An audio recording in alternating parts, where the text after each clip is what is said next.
이쪽에 보면 아까 말씀드린 이 버트리스가 아까 그 시뮬레이션처럼 이렇게 버트리스가 많이 열린 모습 볼 수 있고요. 그 다음에 고정은 해놨지만 아치가 밑으로 떨어지는 걸 볼 수 있어요. 그래서 여기에 이렇게 웨지 쉐입으로 삼각형 모양으로 이렇게 뼈가 비는 그런 모습을 확인할 수 있죠. 여기서 이 원인은 이 위쪽에 고정을 해야 되는데 얘를 상방 고정한다고 해서 위쪽으로 치받아 버리니까 고정할 데가 별로 없는 거예요. 또 안화신경하고 너무 가까운 플레이트 위치 때문에 안화신경이 먹먹해지는 경우도 여기서 발생을 하고요. 또 아치를 3구 고정이 아니라 기역자로 꺾여진 플레이트를 쓰다 보니까 이렇게 미끄러져 내려오는 아치의 하방 변이가 이제 주로 생기게 되는 거죠. 또 안화에 바짝 붙여서 자르다 보니까 실제로는 안화골을 이렇게 침범해서 저한테 오시는 분들도 꽤 있어요. 이렇게 안화에 바짝 자르려고 하다 보니 이렇게 안화골까지 잘라버리는. 이제 이거는 대부분 환자분들이 수술하고 나서 어찌 보면 알 수도 있어요. 어떻게 하냐면 수술하고서 눈이 빨갛게 멍이 많이 들었다. 눈이 굉장히 많이 부었다. 이런 경우가 있을 거예요. 빨갛게 눈동자 흰자가 빨개졌다. 뭐 이런 경우 있으면은 안화 쪽으로 되게 가깝게 자른 거고 또 그 멍이나 붓기가 너무 심했다 그러면은 안화골을 한번 살짝 의심은 해봐야 되는 상황인 거죠. 그래서 심심치 않게 저한테 상담 오시는 분들의 수술 후에 이렇게 오시는 분들이 은근히 있어요. 그래서 이 부분도 한번 체크를 해보셨으면 하고 그 다음에 아까 말씀드린 대로 이렇게 기역자로 꺾어서 이제 아치를 눌러서 고정한다고 했잖아요. 근데 실제로 보면 여긴 뼈가 없어요. 그 다음에 여기도 뼈가 없고.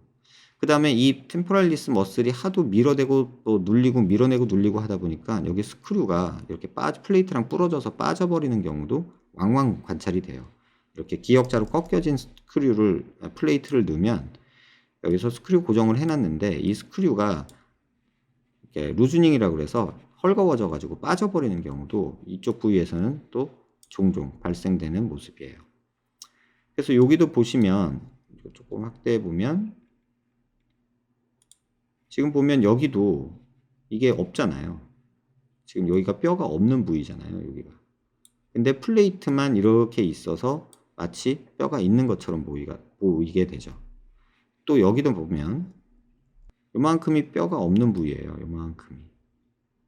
실제로 떨어져 있는 거죠. 그런데 플레이트만 이렇게 고정을 한 거죠. 그래서 이게 왜 다 이제 상방 고정해서 뼈를 올리다 보면 생기는 문제고 또 CT 보실 때 여기를 또 보시면 지금 요 부위도 보시면요. 아까 말씀드린 대로 상방 쪽에 위쪽에 이렇게 뼈가 단차가 많이 심하게 생기는 경우가 생겨요. 회전하면서 잘못된 거죠. 회전이 이렇게 안쪽으로 말린 거예요. 그러니까 이런 경우도 수술 후에 굉장히 좀 많이 보게 돼요. 그 다음에 이렇게 떨어져 있는 경우도 있죠. CT 보면은 이렇게 있으니까는 이게 뭐 붙을까요? 이런 얘기를 환자분들이 물어보세요. 뭐 플레이트가 있어서 이게 뼈가 연결된 듯이 보이는데 선생님 이 뼈가 붙을까요? 라고 이제 물어보시는데 실제로 음영을 조금 바꿔서 보면 여기 보이시는 것처럼 지금 이만큼이 떨어져 있는 거예요. 근데 이제 교과서적으로는 뼈끼리 간격이 한 3mm, 5mm까지는 뼈가 이제 연결이 돼서 붙을 수 있다. 이렇게 얘기를 해놨어요. 교과서적으로는. 근데 지금 정도 되면 이게 5mm 이상 되거든요. 그러면 이게 안전하게 뼈가 붙을 확률은 굉장히 떨어지는 상황이 되죠. 이렇게 바싹 붙여놔도 시간이 지나면 여기서 또 녹고 생기고 하면서 조금 떨어지는 경우도 있는데 이 정도 되면은 이 뼈가 붙기는 조금은 어려운 상황인 것 같아요. 그 다음에 요거는 이제 퀵광대 얘기인데요. 광대 수술을 퀵광대를 한번 하셨어요. 그래서 여기를 절골하고 뭐 여기를 갈아내는 수술을 하신 거죠. 근데 이제 효과가 미미한 거죠. 그럴 수밖에 없는 게 갈아내봤자 뭐 1mm나 0.5mm 정도 갈아내는 수밖에 없는 부위인데 많이 뭐 포 뜨듯이 갈아내도 한 2mm 정도 될까 말까 해요. 근데 이제 그렇게 갈아내고 여기는 부러졌는데 실제 효과는 별로 못 본 거죠. 그래서 재수술을 하셨는데 또 퀵광대를 하셨어요. 그래서 피부에 구멍을 내 가지고 이렇게 망치로 똥통통통 투드리는 이제 광대 수술을 하셨는데 이 뼈가 여기가 이렇게 트어지듯이 분리가 되면서 이렇게 밀려 들어간 거죠. 이렇게 되면은 뭐 재수가 좋아서 이게 문제가 없이 붙으면 다행인데 이 부분만 지금 여기는 다 마세터가 머슬이 붙어 있는 부분이잖아요. 이렇게 근육이 이렇게 다 붙어서 항상 당기고 있는 부분인데 재수 없으면 요 녀석만 쑥 떨어질 수가 있어요. 그러면 노가 없어지게 돼요. 근데 그런 일이 생기는 경우가 종종 있어요. 지금 이 환자의 반대쪽 경우인데 이 정도만 돼도 그냥 부러지고 붙을 것 같아요. 사실 근데 이 수술 전과 후가 이 경우는 차이가 없죠. 그냥 뼈에 금만 간 상태거든요. 사실 차이는 없는데 뼈에 금만 간 상태가 여기서 만들어지는 거예요. 그리고 또 이러다가 뼈가 막 덜렁덜렁거리다가 오래 한 5년, 10년 지나서 보니까 이렇게 뼈가 남아있는 뼈가 없게 되는 이런 일도 생길 수 있다는 거예요. 그래서 퀵광대를 제가 개인적으로 뭐 좋아하지 않는 게 아니라 뭐 요렇게 돼서 그냥 재수 좋아서 붙으면 다행인데 설사 요렇게 돼가지고 이게 막 덜렁덜렁거리다가 나중에 혹시라도 요런 일이 생겨버리면 어떡하냐는 거죠. 그때는 어떻게 할 수 있는 방법이 없으니까요. 그래서 개인적으로는 요런 상황이면 빨리 재수술 통해서 이걸 제 위치 잡아주고 뼈를 연속성을 일단 얻는 게 얼굴 작아지는 것도 중요하지만 정상 구조가 이렇게 파괴되는 거는 옳지 않다고 생각하거든요. 그래서 요런 방식은 조금은 경계를 해야 되지 않나 이렇게 생각을 하고 있습니다. 또 여러분 많이 말씀하시는 게 이제 CT를 봤는데 뭐 분류압이에요. 몇 미리가 벌어졌어요. 이제 이런 거 되게 많이 말씀하세요. 근데 그 벌어진 거 많이 말씀하시는 것 중에 하나가 이렇게 CT 보면 벌어져 있으니까 불안한 거죠. 근데 뭐 이게 좋은 건 아니에요. 사실 이 환자의 경우에는 여기가 부러지면서 지금 여기도 부러진 거거든요. 근데 사실 CT 음영을 살짝 조절해 보면 여기가 이렇게 차오른 듯이 보일 수도 있어요. 실제로 열고 들어가 보면 여기가 이렇게 허당으로 비어 있는 게 아니라 섬유성 결합이라고 해서 단단하게 또 붙어 있기는 해요. 그래서 이런 경우에는 이렇게 실제 재수술을 만약에 한다 그러면 여기에 있는 섬유성 결합을 다 끊어내고 이 뼈를 여기다 갖다 붙이거든요. 근데 3mm 정도의 갭이라면 시간 지나면 이런 섬유성 결합에 뭐 몇 년이 지나면 한 3년, 5년 지나면 여기에 칼슘 침착이 되면서 뼈가 연결이 되는 경우가 오히려 많아요. 그래서 이런 경우도 있으니 너무 이거에 연연해 하면서 보지 말아라. 요거 때문에 벌어졌다. 또 이렇게 보니까 안 벌어졌다. 이렇게 생각하시지 마시고 요 정도가 갭이 어느 정도냐. 한 3에서 5mm 정도면 크게 걱정하실 필요 없다. 이건 문제가 아니다. 이렇게 생각하시면 되고 다만 뼈의 결합이 그러니까 고정이 완전할 때 요 정도 갭은 그냥 억셉터블하다. 이렇게 생각하시면 될 것 같아요. 또 뭐 병원에서 CT를 보여줄 때 장난을 해서 이렇게 벌어져 보이는 데도 있다. 뭐 여기는 붙었는데 뭐 누구 말이 맞는 거냐. 이런 얘기도 많이 물어보세요. 근데 그게 중요한 게 아니라 여러분이 CT를 뭐 갖고서 음영 조절을 하면 이렇게 바뀔 수 있어요. 똑같은 CT인데도 같은 날짜에 찍은 건데도. 그래서 이런 식으로 변화할 수 있다는 거 이해하시고 절대적으로 이게 갭이 어느 정도가 되느냐를 보시는 게 오히려 중요하고요.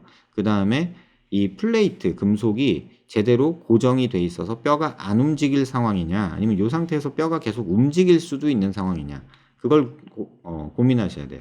이 경우 같은 경우에는 여기도 떨어졌고 여기도 떨어졌으니 이 뼈는 플로팅 본이라고 해서 어디에도 고정이 안 돼 있는 뼈예요. 그래서 지금 이 상태로 오랜 시간 지나서 여기서 섬유성 결합이 생겨서 얘를 붙잡아주고 있으면 그나마 다행인데 교근의 땡기는 힘이 너무 강해서 얘가 뭐 덜렁덜렁거리는 상황으로 오면 이 뼈랑은 절대 붙을 수가 없어요. 그것만 해도 다행인데 이렇게 덜렁덜렁거리는 뼈는 이 주변 부분에서 뼈가 계속 흡수가 일어나요. 그러면은 나중에 지금 요만하게 있던 게 뭐 정말 아주 재수 없으면 뭐 요런 쪼가리만 남는 경우도 있고 이렇게 쪼가리만 남아서 있는 경우도 종종 봐요.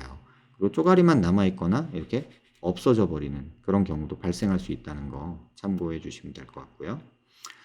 그래서 지금 이제 실제 제가 수술한 환자의 모습이에요. 이제 이 환자 같은 경우는 45도 광대는 많이 안 튀어나왔고 주로는 옆광대에 집어넣는 게 목적이어서 45도는 조금만 밀어넣고 그다음에 뭐 회전하는 거는 주로는 뒷광대 줄이려고 회전을 하고요. 이 45도 쪽을 줄일 때는 슬라이딩해서 밀어 넣는 방식을 취하는데 밀어 넣는 거는 한 2, 3mm 넣고 안쪽으로 회전시켜서 이 아치뼈를 옆광대를 뒤로 넣는 거는 한 5, 6mm 넣은 거예요. 그런데 이 템포럴 프로세스 튀어나온 거를 갈아줘서 지금 보시면 이렇게 일자로 가죠. 뭐 비교적 대부분은 광대 수술하고 나면 만약에 이렇게 안 했으면 여기 템포럴 프로세스가 이렇게 있고 플레이트가 이런 식으로 박혀 있는 게 일반적이죠. 보통 그렇죠? 이런 식으로 있어야 되는데 실제 보면은 저는 이런 식으로 약간 뒷광대 갈아서 이렇게 미끄럽게 이렇게 매끄럽게 이렇게 수술을 하는 거를 저는 선호해요. 그 다음에 나중에 플레이트를 제거할 때 여기 남아있는, 그나마 남아있는 이 뒷강대도 추가적으로 더 갈아버리면 완전히 매끈하게 만들 수도 있어요. 그럼 처음부터 왜 여기를 완전히 매끈하게 안 가냐라고 얘기하면 아까 처음에 말씀드린 대로 이 템포럴 프로세스 자체도 통뼈가 아니에요. 속이 에어셀로 차 있어요. 그래서 속이 비어 있는 뼈예요. 그래서 너무 많이 갈아내면 이 아치를 고정을 못 해요.